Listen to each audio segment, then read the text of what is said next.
I'm joined by Congressman Jared Moskowitz. Congressman, you just posted the following image of Governor Walz, who was just selected by Vice President Kamala Harris as her VP pick, holding a little baby pig with Donald Trump's face on it.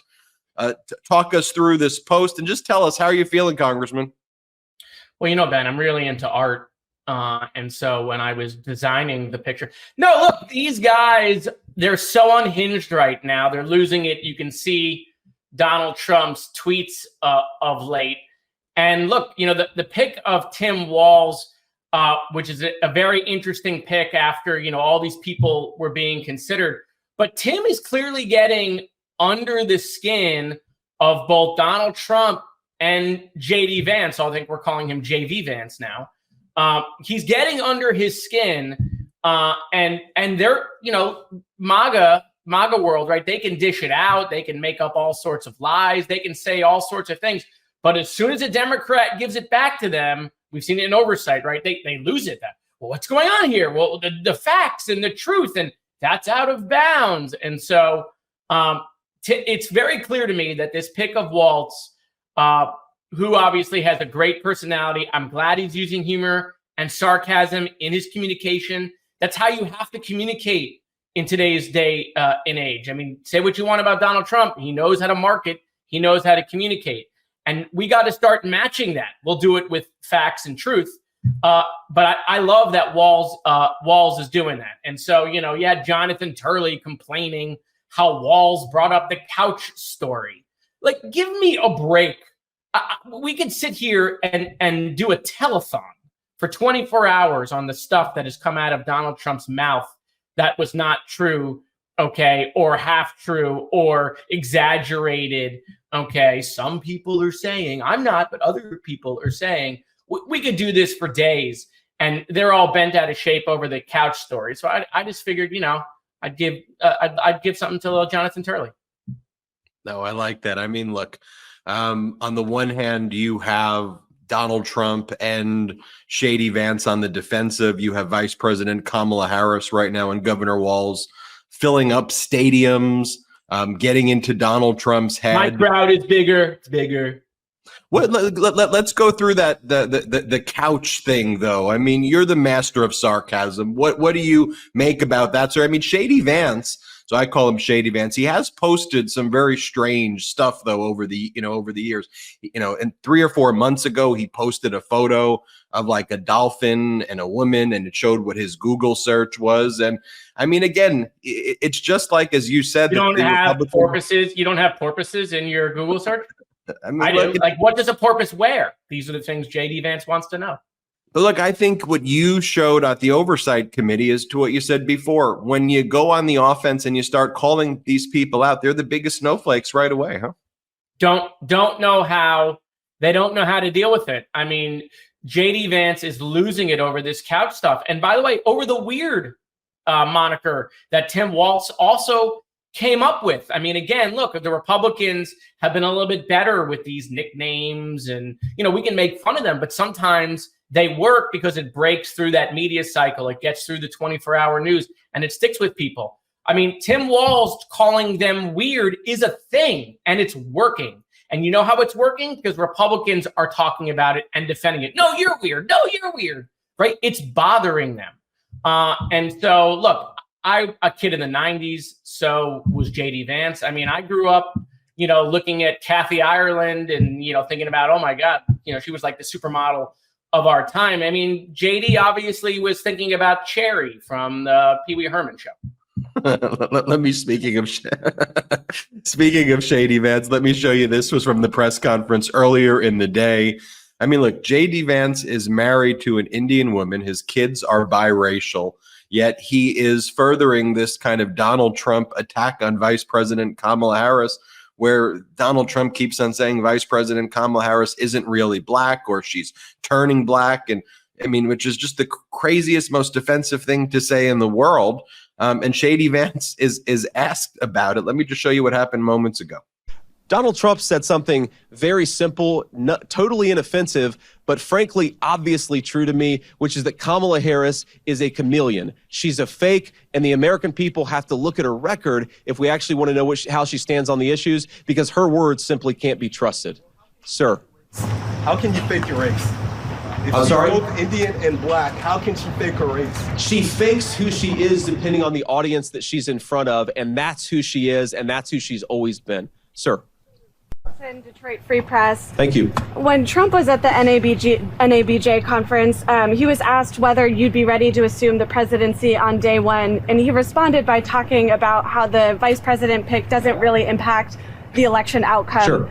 Was that the response that you were hoping for from the former president? Well, what the president has said, and I agree with him, is that most people are voting at the top of the ticket. But I like J.D. Vance saying, I'm irrelevant. that is. Let me show you this one, though, as well. Don't mind my couch fetish. I don't matter. But isn't that the difference, though? I mean, Vice President Kamala Harris said in this big speech yesterday in Philadelphia, she said, look, the reason I picked Governor Walz is he's ready on day one. You know, she supported her running mate. Donald Trump said no one really cares about VPs. And then when J.D. Vance is asked about it, part of his role is to basically say that, yeah, no one cares about me. I'm just so, I just do whatever Donald Trump tells me to do. Yeah, I'm irrelevant. I'm just waiting for the Black Friday couch sale. Let me show you this as well. Earlier on Fox, Donald Trump, he's having this temper tantrum. He's got to call into Fox. And then Fox is saying to him, what do you make about this honeymoon phase for Kamala Harris? Watch Donald Trump's response to it. Play this clip. And she's getting away with it. The honeymoon for Kamala Harris, it must drive you crazy because it's still going on. It does, and there's only one thing, because she's just talking about Pennsylvania. It is driving him crazy. It's driving him crazy. His tweet the other day and some videos he's put out about, the Democrats staged a coup and maybe Joe Biden will come back. I mean, this guy wants Joe Biden back in the worst way. And what's fascinating about this is part of the campaign against Joe Biden is he's really old. Kamala could be president. And now that Kamala is the top of the ticket and might be president, they're like, no, can we bring that Joe Biden guy back? The international super criminal mastermind guy. We want him back. It is the most fascinating thing. It's almost like Donald Trump cannot reprogram his brain, even though in their own messaging, they were going after Kamala as she might be president, which was somehow to scare America. And now that America is thinking about her being president, she's winning in all the polling all of a sudden. Oh, that's driving Donald Trump crazy as well. I mean, he's seeing all of these numbers change and all of a sudden, he's in a fight for his life. And so, yeah, look, we're going to see more Donald Trump unhinged. We saw that when he was at the National Association of Black Broadcasters, right? We saw him. That was the first moment where we realized, oh, he's off his game. He's unhinged. He's off message because he went to the Donald Trump of who he is. Like, oh, she's not really black. Well, it doesn't specifically say that on her birth certificate. Like, we're back to birth certificate 2.0. It's not going to work in this election. In fact, Democrats, quite frankly, let him keep talking about that. We don't need to get him off message. We'll call him out. We'll say it's ridiculous. But no, Donald, if you want to keep talking about her race, go ahead. I think that's a great communication strategy. This was the fan fiction Donald Trump was spending his time posting yesterday. First, Salty, I think we have the meme first of this is how I visualize Donald Trump posting about President Biden. Here's what Donald Trump writes. He goes, what are the chances that crooked Joe Biden, the worst president in the history of the U.S., whose presidency was unconstitutionally stolen from him by KAMALA, Barack Hussein Obama, crazy Nancy Pelosi, shifty Adam Schiff, crying Chuck Schumer, and others on the lunatic left, crashes the Democrat National Convention and tries to take back the nomination, beginning with challenging me to another debate. He feels that he made a historically tragic mistake by handing over the U.S. presidency, a coup to the people in the world he most hates, and wants it back. Now, I mean, Congressman, you stay friendly with a lot of these Republicans, though in the House, you try to bring people together. I mean, they have to be saying to you now, like, this guy is beyond off the deep end. I mean, what are you hearing any more rumblings? No, you know what they're saying, actually? What they're saying is we don't understand. If you were going around for weeks and months saying that Joe Biden's not with it, Joe Biden's not with it, he's falling apart, he's got dementia, he's doing all this, why would you agree to debate him before the convention? It allowed, obviously, the process that we've gone through, right? Think about it. If Donald Trump and the campaign really thought like, oh my God, Joe Biden's going to come in and have that debate that he had, why not do that when Democrats are locked in with Joe Biden? So if you're hearing from Republicans, the strategy has backfired on the president. But this is just like a turn of events, Ben. Okay, I mean, literally, he's begging for Joe Biden to jump out of a plane and parachute into the Democratic convention, take it from Kamala so he can go back to running against Joe Biden. That's right. Donald Trump's the old guy in the race, and he's acting like it.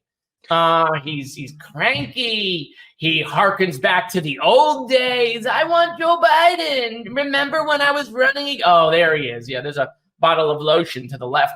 I mean, this guy really wants Joe Biden back in the worst way, and he hasn't pivoted.